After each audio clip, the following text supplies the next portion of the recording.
Assalamualaikum warahmatullahi wabarakatuh.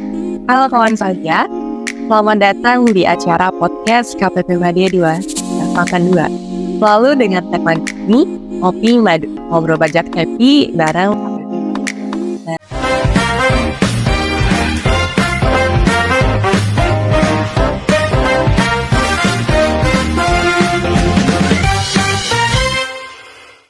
Gimana nih kabarnya kawan pajak? Semoga senantiasa sehat dan juga berbahagia. Nah, di sini sudah perkenalkan saya Nuri, dan di sini sudah ada dua penyuluh ya, Mbak yang cantik. Di sini ada Mbak Nurul dan juga Mbak Kiki. Sehat ya Mbak ya? Sehat. Siap ya?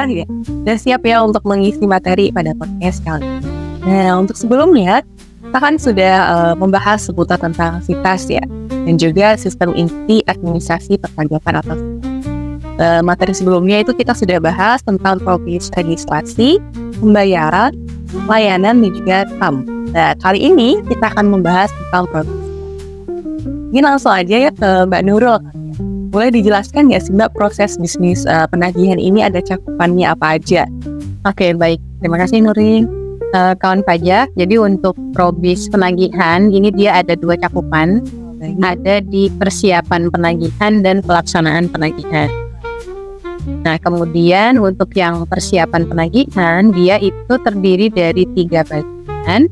Yang pertama manajemen pajak, kemudian yang kedua adalah automated collection notice, dan yang ketiga adalah pengangsuran atau penundaan pembayaran. Baik, ya ada 3 ya cakupan. Mungkin lebih kita mau dengar penjelasan lebih lagi ya Mbak, yang mungkin mengenai bisa dijelaskan nggak Mbak?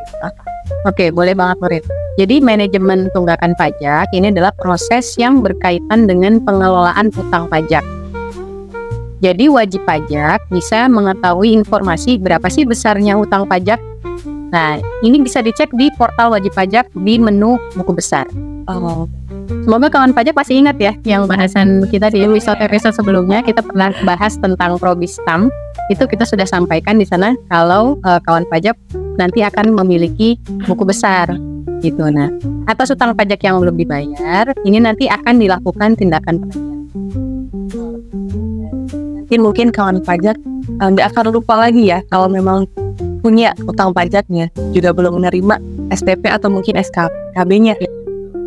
Baik, nah di tahap persiapan tadi kan ada sudah ya kan yang kedua automated collection notice. Nah, ya ini mungkin bisa dijelaskan Mbak Kiki.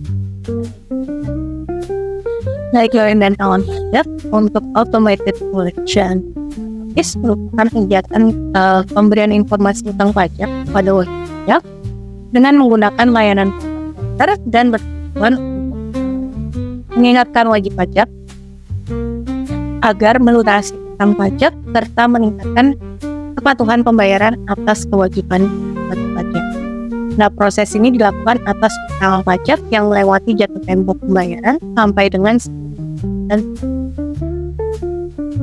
baik. Jadi nanti ada pengingatnya atau notisnya ya Mbak ya. Betul. Baik, kalau wajib pajak punya utang pajak ya. Yang terakhir tadi dari persiapan yang ketiga itu adalah pengangsuran atau penundaan.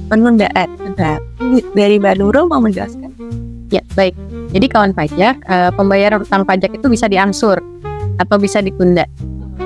Nah, nanti kawan pajak atau wakil atau kuasanya bisa mengajukan permohonan pengangsuran atau penundaan utang pajak yang masih belum dilunasi.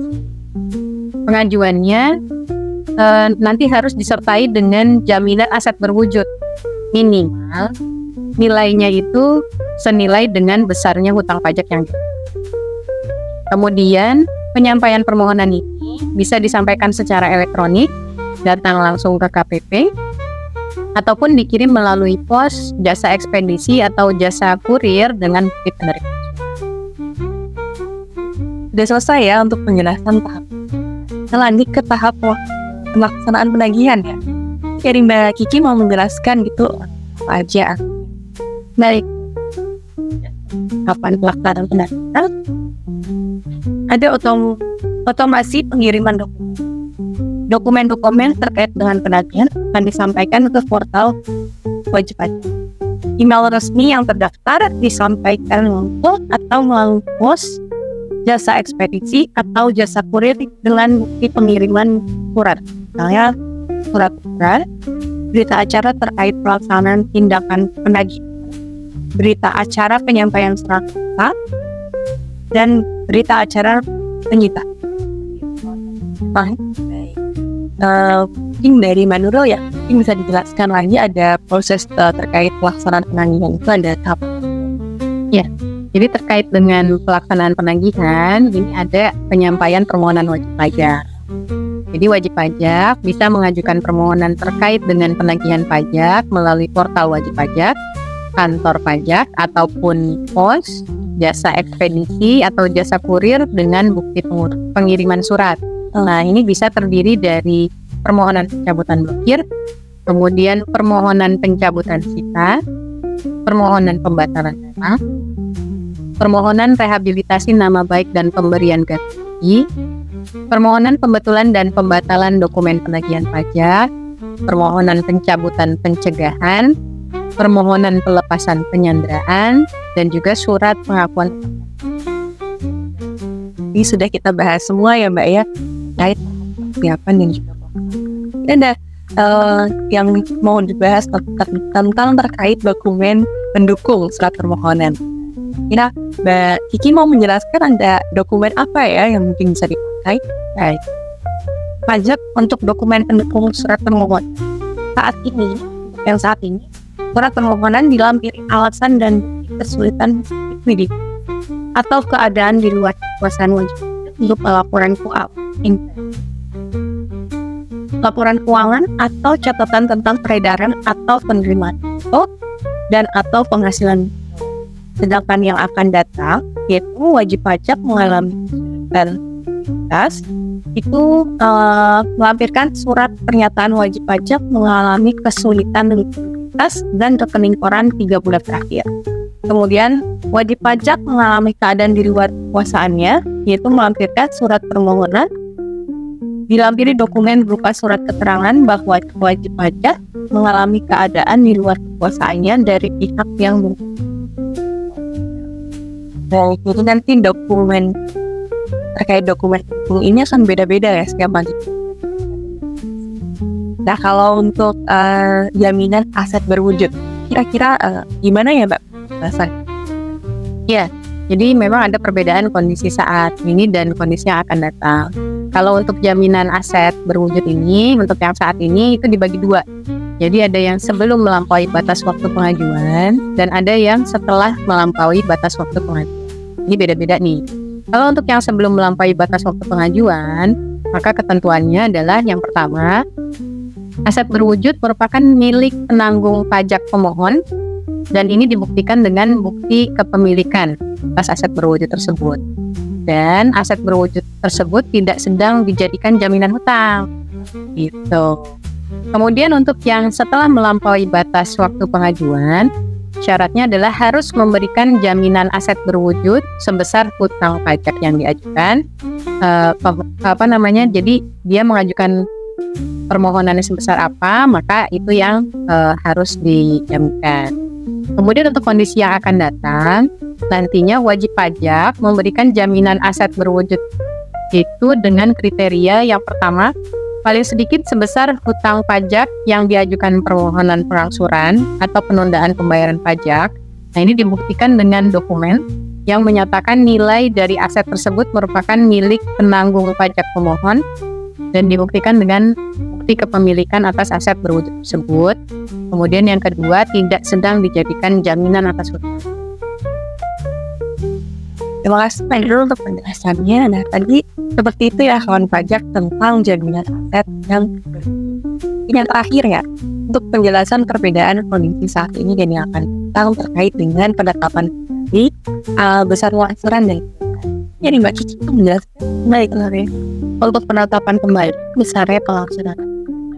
Untuk kondisi saat ini dasarnya adalah adanya kelebihan pembayaran pajak dan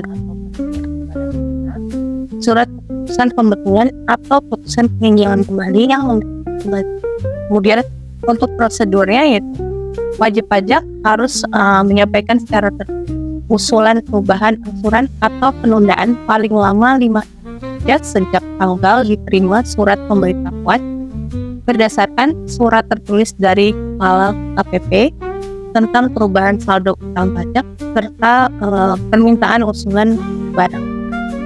Dan untuk kondisi yang akan datang, dasarnya adalah adanya SK pembetulan dan putusan peninjauan kembali yang menyebabkan utang pajak bertambah. Untuk prosedurnya yaitu ditetapkan secara jabatan oleh Kepala KPP dengan menerbitkan putusan penetapan kembali atas persetujuan pelangsuran pembayaran pajak dan penundaan pembayaran. Baik, terima kasih Mbak Kiki atas penjelasannya. Nah, dari materi tadi sudah kita bahas semua ya. Kira-kira kalau ada kesulitan terkait kitas ataupun materi perpajakan lainnya itu gimana ya Mbak Nurul ya? Ya, baik. Jadi seperti biasa, jika mungkin ada pertanyaan-pertanyaan terkait perpajakan, atau mungkin ternyata ada kendala nih, kendala perpajakan yang dialami, nah kawan pajak itu bisa melakukan di antara hal-hal berikut. Yang pertama adalah bisa menghubungi saluran komunikasi yang tersedia di masing-masing unit vertikal kantor pajak. Daftarnya tersedia di www.pajak.go.id. Kemudian yang kedua, kawan pajak juga bisa menghubungi Kring Pajak melalui telepon di 1-500-200. Kemudian yang ketiga, jika mendesak, kawan pajak bisa datang ke kantor pajak terdekat. Baik, terima kasih Mbak Nurul. Menarik sekali ya untuk pemaparan materi tentang terkait Probis Penagihan kali ini. Semoga bermanfaat untuk kawan pajak dan juga tercerahkan ya untuk kawan pajak. Baik, terima kasih untuk pemateri kita Mbak Nurul dan juga Mbak Kiki. Juga terima kasih untuk kawan pajak yang sudah setia dan selalu menonton podcast Ngopi Madu ya. Semoga nantikan podcast selanjutnya. Sebelum acara ini saya tutup, jangan lupa untuk follow akun IG dan juga YouTube dari KPP Madu. Sekian dan terima kasih. Selamat sore.